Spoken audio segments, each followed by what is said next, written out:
මහින්ද ප්‍රසාද් මස්සිමුලගේ රාජ්‍ය සාහිත්‍ය සම්මාන ලැබපු කවි පොත.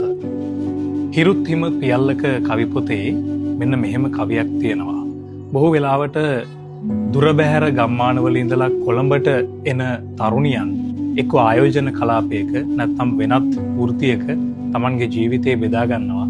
සමහර වෙලාවට ගෙදර තියෙන ප්‍රශ්න ටික නිතරම ඔළුව ඇතුලේ නූල් බෝලයක් වගේ පැටලෙන හින්දා මස්සිඹුල හිරුත් හිම පියල්ලක පොතේ මෙන්න මෙහෙම කවියක් ලියනවා. කවිය ලියමන. නෙළුම් කවි ලී කෙලි ඔලිඳ කෙලි මෙහෙත් නැතුවා නෙවෙයි යම්මේ. ඒත් ඒවා වෙනස් කර කර අලුත් අයිටම්ස් හදනවා. උත්සවත් දැන් වැඩි නිසා ෂෝස් දිගටම තියෙනවා. නින්ද නෑ රෑ පුරා නටනවා. උදේ ප්‍රැක්ටිස් කරනවා.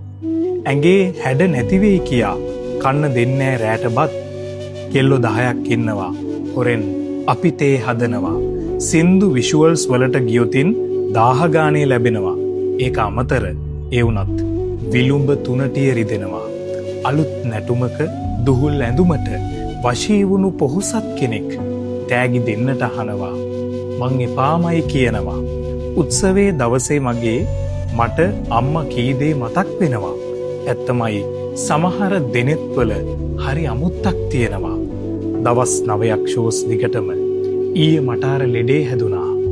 ඒත්තම් මේ ගණන් නොගෙනම ගෙදර ගැන හිත හිතා නැටුවා. අම්මගේ විටමින් ටිකයි තාත්තගේ දානෙට බඩුයි ගන්න සල්ලිත් ඔන්න අම්මේ මේත් එක්කම එවනවා. නිසරු අත්පුඩි විසිල් ഘോഷා අතර පසුපස තැනක කෙලවර නොලා ඇසිපිය බලා මා දෙස අම්ම